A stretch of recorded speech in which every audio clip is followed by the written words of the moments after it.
There we go. Perfect. Well, good afternoon, everybody, and welcome to the first lunchtime session in our Precognition to Proof series. It fits within our wider dispute resolution series that we have introduced this year. And well, my name is Giorgio Ventisei, and I'm a litigation solicitor at the Crown Office, and I'm a committee member of SYLA. I'm delighted to introduce Euan McSherry, who will be delivering our first session, which is on how to conduct an effective first client meeting. Euan is a partner and head of dispute resolution at Aberdein Considine, and he is a solicitor advocate with extended rights of audience in the court of session. So just a little bit of housekeeping before we begin. Could I ask just that everyone make sure that their mics are muted and video is off, and all questions and comments, if we could just, to begin with, if we could put them in the chat box throughout Euan's talk, and we can address them at the end. At the end, we can kind of take it a bit more on an ad hoc basis, so you can turn your mic on for that. So without further ado, I'll pass over to Euan, who's going to talk about the initial client meeting in a contentious matter. Thank you, Giorgio, for that introduction, and thank you to the SYLA for inviting me to talk this lunchtime. I'm hopeful that my talk will probably only go on for around about 35 minutes, and then I can answer any questions or queries that arise in the course of it at the end. The topic of today's talk doesn't lend itself naturally to slides. At least that's the excuse as to why I haven't prepared any. But there is a more serious point to that, which is that we're not looking at a situation where we have the structure of the ordinary cause rules or the relative comfort of statutory provisions or principles taken from case law. Instead, what you have today is my thoughts that I've accrued during my many years of experiences in practice. I hope that they'll in some way be informative, but they should not be taken as comprehensive or definitive. Now, it's always important for lawyers to ask questions. So I'm going to start with the question of what is an initial client meeting? What should we take these words to mean? Now, all lawyers love definitions, or at least we should. So let's start with the word initial. Often in practice, the initial phase of engagement with the client is going to involve a series of telephone calls, text messages, emails, even WhatsApp messages these days. And during that phase is likely to be the sharing of a limited amount of information. It's therefore quite artificial to define initial as the first. But for today's purposes, we're going to take it as the first meeting, but on the understanding that includes all of those prior exchanges that have taken place. And for the same reasons, let's say that meeting is a singular event, but inclusive of those earlier exchanges also. Now, in its simplest form, client means an individual, but the law is rarely simple, as we all know. And when you're trying to establish who the client is, once you've been presented with a trust that's been formed under a foreign jurisdiction that's involved in a joint venture, it becomes a lot harder and you need to do a far greater due diligence. But for today, let's define client as the person or the persons who are holding themselves out as representatives of the legal person, the client, at our first meeting. And also that we don't have any prior knowledge of that individual or those individuals. The sorts of situation that might arise at this first meeting are indefinitely or infinitely variable. It may cover one area of law, it may cover many areas of law. It may be an area of law we're familiar with, it might be something that we are not. In the course of the discussions, we might find out that some of the issues are accepted, some of them are unimportant, and that some of them will certainly be disputed. So the only thing that we can say with any certainty, perhaps, is that the client believes or has been told that they are in a scenario where there is a conflict or an anticipated conflict, and they should get legal advice in respect of that, and that they've come to us to obtain that advice. Now, until we know a little bit about the issues and disputes, we cannot and we should not form any view about the proper analysis of them. The temptation at this early stage can be to drill too deeply into these details that will be relevant to case analysis, and I'll touch on that in due course. However, there are a number of circumstances where this is the right approach.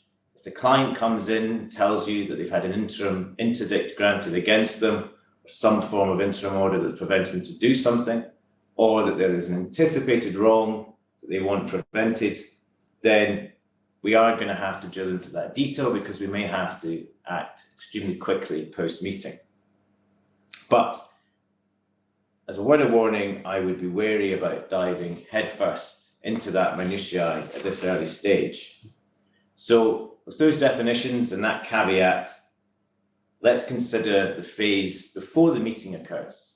And it's important, particularly in our very busy world of practice that we live in today, to spend some time on that pre-meeting stage. We need to think about a variety of things, and hopefully I'll touch upon most of the important ones now. What's the mood of this meeting going to be? Now, traditionally, this first meeting would be in person, but today, I suspect that it's more common for that first meeting to be virtual. It could also be by telephone or by telephone conference call. Now, we've not got the time today to consider each of those variables, and I'll touch on them a little bit later. But one thing that will be a theme throughout this talk, hopefully, is that solicitors need to be flexible. And this is the first example of that. The client dictates the mood of this meeting, and we must accommodate it. And let's ask a few more questions around what's going to occur. Is there going to be one or multiple participants? Do we know who they all are?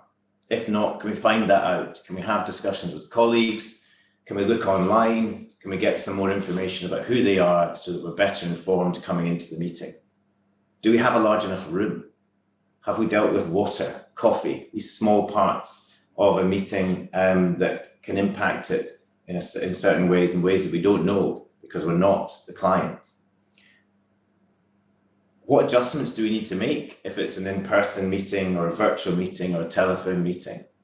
And I'm not just referring to, if it's a telephone meeting, we can do it in our dressing gown. If it's in person, we're going to actually have to make sure we're wearing suitable attire and not shorts and a shirt or blouse. But I'm thinking more about accommodating everyone in that meeting and ensuring that we're effectively communicating with everyone also. If we've been provided with papers in advance, let's read them.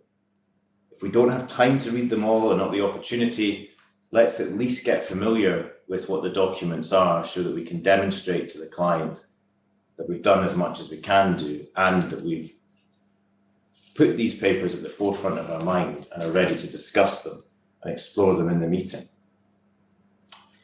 As part of our preparations, we may choose to prepare notes.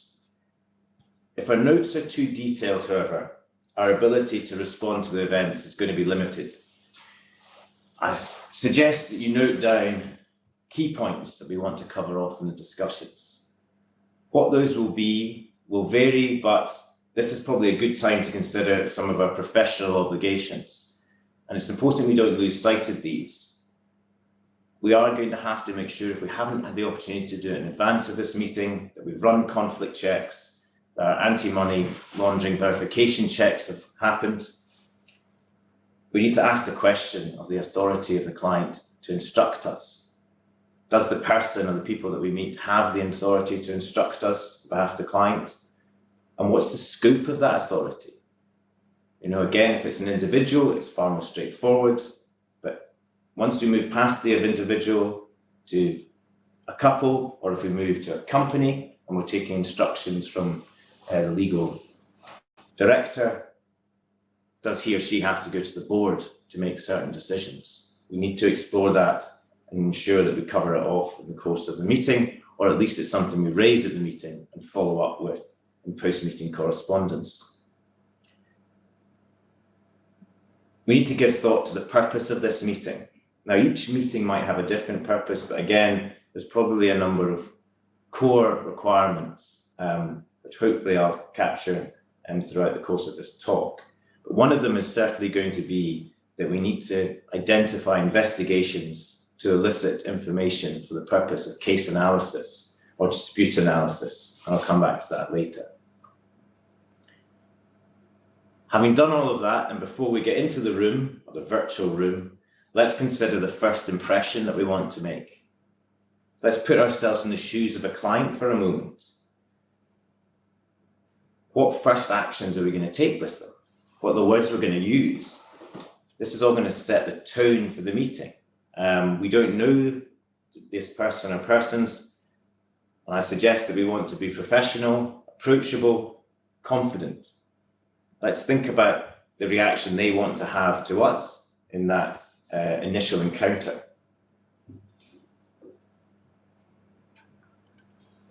Okay, let's get into the room itself. Our opening. Now, I've touched on that, but let's just drill into that a bit more. When I do it, rightly or wrongly, I always think about it as if I'm making opening submissions in court, but in a much less formal manner. You know, introduce yourselves. Let's make sure that we get to know the name of everyone that's in the room, and as much as possible, who they are and what role that they have, if we haven't been able to do that before. If it's appropriate, let's explain a little bit about our background, our area of practice. Perhaps we want to talk about our firm. Not too much detail, but just try and set the scene, give them a bit of confidence in who they're speaking to, that they actually know something about the subject matter that's going to be discussed. Let's set out the aims of this meeting at quite a high level at the beginning, and let's outline the structure of the meeting as well. Once we get into the meeting itself, we're going to have to be prepared to adapt that structure to take account of the client's attitude and approach and the journey that it goes on, which we can't know at the outset. Let's think about communication.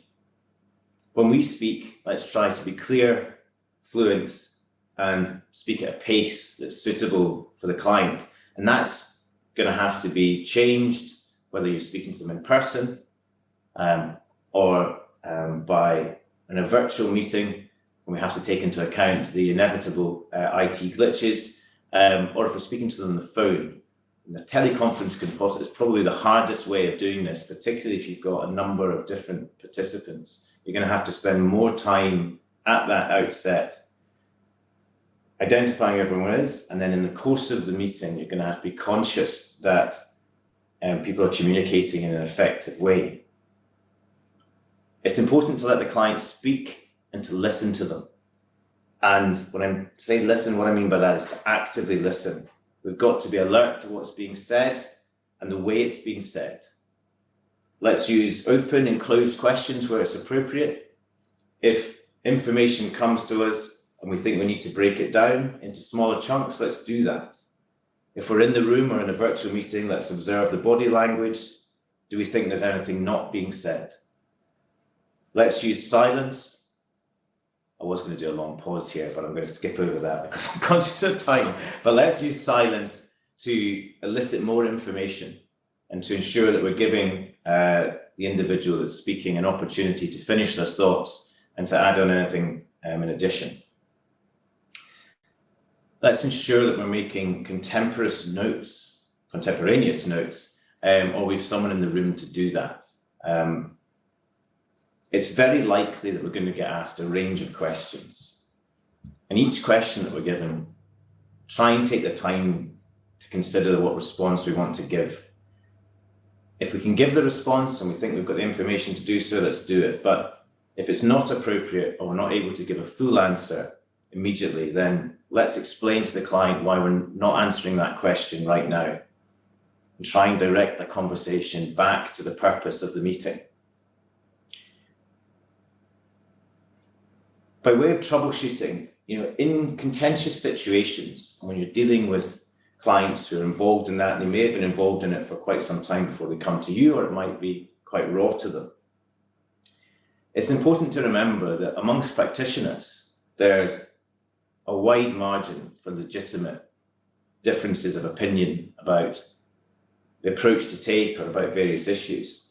It's therefore possible that you might find yourself having a client who's got a different opinion to you. Even if you're dealing with things in quite a high level, they might want to do something differently. I think we need to listen with an open mind in those circumstances and explore the difference with them. Let's try to manage our own emotions and our language and our behaviour. And again, let's try and direct the conversation back to the purpose of the meeting. We will need to find out what the potential sources of evidence are. Who are the witnesses that can or may be able to speak directly to the facts, whether those facts are known or unknown? What documentary evidence is available? Who can assist us with possible further investigations? It's important that we think flexibly in the face of the information that's elicited in the meeting. And we need to be sort of constantly prioritizing in our head what's the must-have evidence or information, what would we like to have, and what don't we mind if we don't have. And we have to continually keep doing that while smiling, making notes, and actively listening. It's not an easy thing, this first client meeting. We'll probably should explain that we may need to take precognitions. That word may be very alien to the client. Let's explain briefly what it is, what's involved in it, and what's the purpose of it. It may be readily evident that expert evidence is going to be needed. If so, again, let's explain what the role of opinion evidence is and what's going to be involved in obtaining those reports. Consider if we need to touch upon the costs that might be involved in that at this stage. The information that we've gathered before the meeting, if there have been papers that have been read or that comes out in the meeting, we might want to start organising that during the meeting into a chronology. And done correctly, in my view, a chronology can assist in identifying what happened, why it happened, who was involved, and it can help identify gaps in the information, which we can come back to when we're following up post-meeting to try and elicit more information. Quid juris, what's the law? We will need to begin to identify what the legal issues might be in the course of this meeting, if we've not been able to do so in the pre-meeting phase. Here, we need to be mindful of scenarios that are actually urgent. As anyone who's ever been on a client call or a new approach will know, every dispute is urgent to the client. But as we know, they're not all as urgent as each other. Some of them really do need to be dealt with, if not immediately, then as soon as possible after the meeting. And those will involve situations where we have interim orders that have been granted. We might seek to recall them, or imminent. We may want to be lodging caveats and taking protective steps. There may be statutory limitations such as prescription, triennium, quinquennium. It may be a defamation case in which there's a statutory limitation. It could be judicial review. There's a wide range of situations where we may have to act urgently. But again, let's not go too far in this first meeting unless we've got sufficient information to do so. Other options that are available to us in the course of this meeting that we'll need to consider are the forums where this dispute might be resolved. Court litigation isn't the only sweetie on the shelf. The papers might have disclosed dispute escalation clause that we need to follow. It could be that there's adjudication, mediation, etc. There's a number of means of resolving it. It could be that negotiation is how we need to deal with it. We need to be flexible in the meeting in relation to these options, be prepared to look at alternatives with the client and not to close off any avenues at this early stage. We're likely to be asked and there will be a temptation to give our advice on prospects and costs. I think it's really important that we pause at this stage when that occurs in the meeting. And it may be that you've been able to deflect the client back to the purpose of the meeting previously, but if they're insistent on this point, you need to consider whether you've got sufficient information and you've had ample time to properly assess the scope of these instructions and the potential costs. At this meeting, the information that's available to us, that may have been provided beforehand, is going to be limited. We need to be prepared to explain why we have to carry out further investigations. And it can help sometimes in these situations to ask the client to consider the hypothetical meeting with the solicitor and the client on the other side of the dispute. What do they think is the information that's being shared in that meeting? Do they think it's comprehensive? Do you think there might be information that in that meeting is being discussed that has not come forward here? Are there knowns? Are there unknowns? Clearly, if there are unknowns, which I think there are likely to be, that's going to help us to explain why it is that we need to carry out further investigations. Sometimes in meetings such as this, I do take the client on a sort of path of case analysis. And that's why by stating, in a bit more detail about how decision makers might have to reach a conclusion in any dispute. And it's an area that you don't go into lightly because it can be quite heavy. It can be difficult for clients to digest it, but I think you do need to touch upon often the fact that a decision maker is going to reach a conclusion by applying the law to the ascertained facts. I think you can break that down. You can start to talk about the collation, the assessment of evidence, how that's led, identifying legal principles and possible remedies, how all of these things are interconnected. And that particularly is the case when you come to the findings of fact that you want the decision maker to make, and how they apply those legal principles. There's also the fact that the legal remedies available are not always as straightforward as the client may think. There may be a large number of remedies that are available, and you may want to lay out a platter of those in the course of the meeting. As I say, if you can say it in a lighter and perhaps more readily digestible way than I've just done, then so much the better. But I think it's important to explain to the client that there are a number of factors that apply to every dispute, and to take them with you on that and try and ensure by actively listening that they're beginning to understand those issues in that process. On that point, again, I think it's important to share with the client that these are issues that come into case analysis, and that case analysis is not something that's set in time, but actually it develops in the course of your instructions. It's something that's constantly under review, and it's something that improves the more informed we become once we have elicited that other information. One of the things that perhaps is harder to engage with at this initial meeting is how this dispute is going to be funded. Now, in every dispute, our costs need to be considered. We don't know what type of dispute this is, and it's something we'll need to reflect on in the court and assess as the meeting goes forward.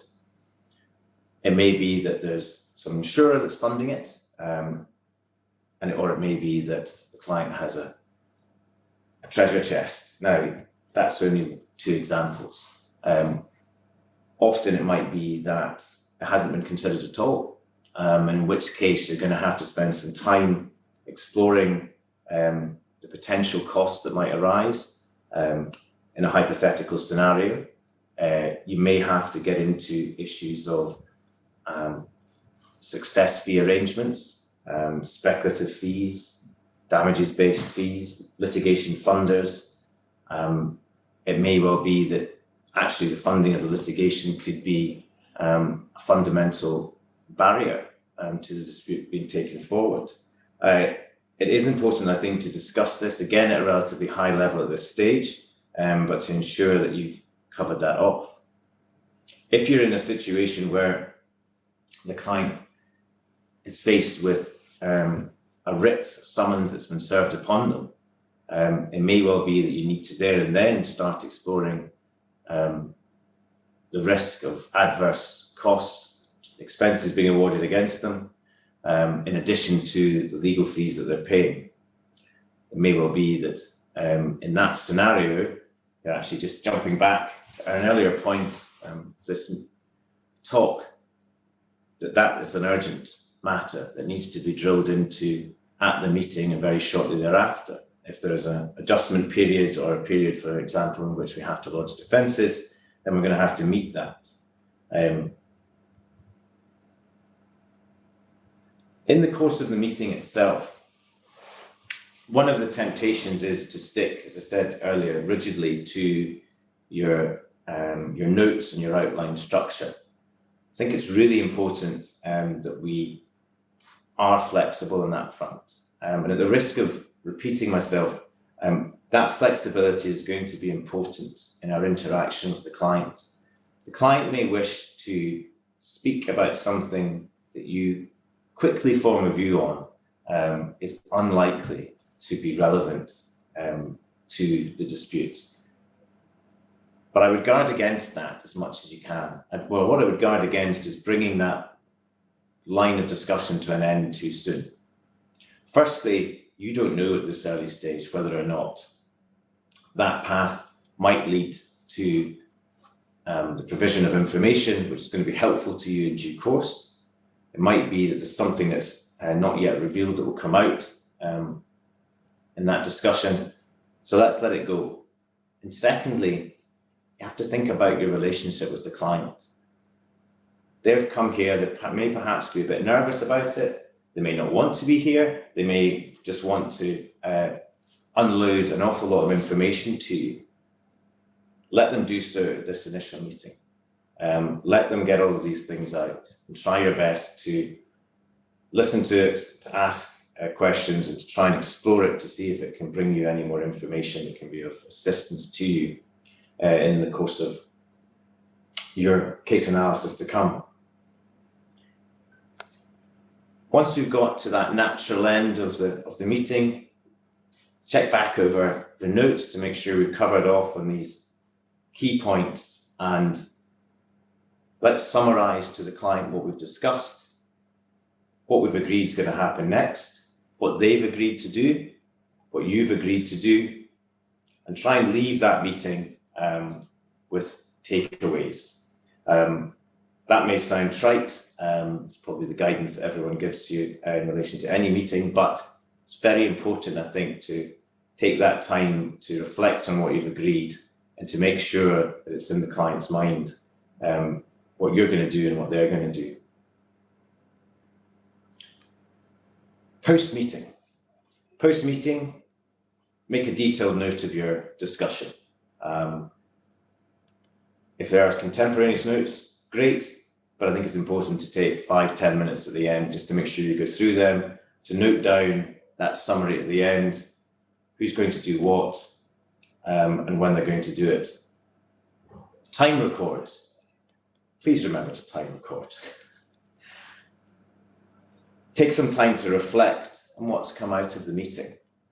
Form a view of what the further investigations are required. It may not be the same as those that you talked about in the summary at the end of the meeting. The benefit of time shouldn't be underestimated when it comes to disputes and their analysis. So identify those further investigations. If there's other things that you need to pick up and discuss with the client, ensure those are followed up on. Explain how they're going to be taken forward. During the course of your analysis, distinguish needs and wants and set realistic targets. Set realistic targets both for what you're going to do and for what you want the client to do or what they've committed to do for you. Again, you need to be flexible with the client and their timescales of coming back to you. issue your letter of engagement in terms of business. And encompassed within that is complete your conflict checks, ensure you get your anti-money laundering verification documents, cover off all of those onboarding steps, ensure that the letter of engagement is responded to and accepted. Let's take all the necessary steps to make sure we've got that early onboarding, law society happy, regulatory requirements ticked off. Don't proceed until that's been done. In conclusion, there is no universally accepted way to effectively conduct an initial client meeting in a contentious matter. All scenarios will require a bespoke approach, but I hope that some of the ideas that I've raised today will resonate with you and will work with you in your practice going forward. Thank you for listening. And if there are any questions or queries, I'd be happy to answer them now. Euan, thank you very much. That was a really insightful talk, so thank you. I should take this opportunity as well at the moment just to thank the sponsor of our Zoom platform, which is Fraser Wright Associates, so thank you to Fraser Wright. There's been a few kind of questions that have made themselves to myself, so I'm just going to start off with a question from one of our members where most of us are, I think all of us in attendance are junior lawyers. And I think a fair few of us have had a scenario where a client thinks perhaps that they want a more senior lawyer to deal with the matter and to be in the room with them. But in actual fact, it's probably something that is well within the capabilities of a junior lawyer to deal with. Would you mind just sharing your thoughts on how you can deal with that effectively, particularly with the client? Yeah, I think there's 2 points there that are relevant. I think the first point is you have the substantive aspect of this meeting, and that ties into what I was saying about the aims and structure and what it is that you're seeking to elicit in the course of this exchange of information, principally coming from the client to you. Now, this is the first meeting. The purpose of it is to obtain that information. It is then to follow up on it.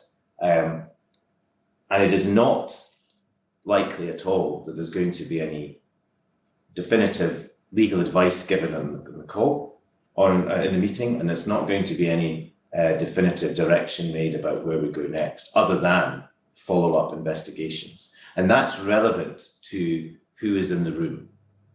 Now that's the substantive aspect. Then there's the client relationship part. That can be more tricky. And again, I think that ties back into having a degree at that outset of the meeting, setting out your experience, your being confident about this meeting, what you're going to do, putting them at ease, that you've done this before, that you know what the structure is and this is what you're going to do.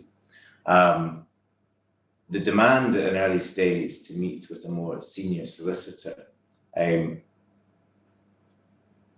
would be insisted upon. It will be raised, but you should have the tools, hopefully, to bring it back to what the purpose of the meeting is. And if you can start off on the right foot, even if that point is raised, you can give them confidence at the outset and in the way you respond to the question to get them on board with, you are the right person to take this forward, that you will be sharing this information after the meeting with the supervising partner, that they will feed in to the post-meeting follow-up correspondence. And it's likely that this is the way in which most of the initial client meetings have been run in the past. Let them know that, let them be aware of that. And try and give them the comfort that you are the right person to be in the room with them. Perfect, thank you. Got another question from Charlene. Has there ever been a situation where during the interview you realised that you cannot represent the client, and how have you approached that? Yes, yes. There has been that has occurred on a number of occasions. I think what I would say is the most important thing to do is, as soon as you have the little voice in your head telling you that this may be a conflict situation, you need to act on that, and you need to act on it now. That might be difficult, because if you act on it, and I'll explain how I would act on it in a moment, but if you act on it, it may well be that it pans out that it wasn't a conflict situation or actual or potential conflict, and you need to deal with that with the client. But it's far better to do that than to put yourself in a situation where you knowingly knew that there may be a conflict, but you allowed the conversation to continue. And there may be information that's shared with you in that scenario which will result in your firm having to withdraw from acting for a current client. So you have to bear that in mind as well. So there's the risk with the current person you're in the room with, but there's also the risk with a client that you have. And in any event, even if you don't have to withdraw from them, it may get back to that client, and it could be a very large client that you allowed this meeting to go forward. And that could be detrimental to that client relationship. How would you deal with it? I think you just have to be open about it. I think you have to say that something has arisen, and I wouldn't refer to the specific thing. I think it's important not to be specific. You should say that something that they have said has given you cause for concern, and go back to your professional obligations. One of your professional obligations is that you're unable to act for an individual or company or any organization where there is an actual or potential conflict. So draw it back to your professional obligations, say that that's the reason why you're going to bring the meeting to an end at that time, that you will tell them what you're going to do, you're going to go and discuss it with your supervising partner, and that you will get back to them as soon as you possibly can.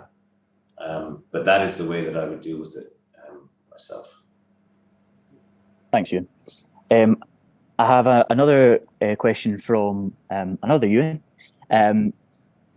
Sometimes meetings can feel like a bit of a therapy session for the client, and you discussed earlier about listening to the client and getting as much information out as possible. But in your view, how do you strike the balance between allowing a client to get everything out against focusing on the matter at hand and being realistically commercial with your time?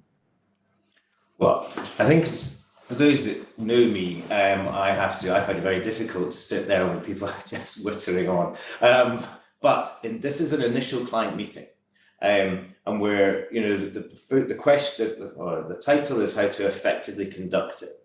In this initial client meeting, we need to build the relationship with the client. We've got to build this relationship with them. Part of that will be a trust matter, and partly to achieve that, we need to listen to them, and we need to allow them to exercise their right to therapy if they wish. That's only at this first meeting, though. From that point onwards, we can better manage that side of the relationship. However, there can be scenarios where, of course, the person is just talking. In that case, I think, again, it's a judgment call, but you can, hopefully, if you've set out, the aims and the structure of the meeting at the beginning, you can pull them back to that. Pause, say you've taken a note, and come back to that structure. And perhaps from that point onwards, you need to ask slightly more closed questions to control the amount of time that you give the client to respond. But as I say, I'd be careful about doing that too much at this initial client meeting stage.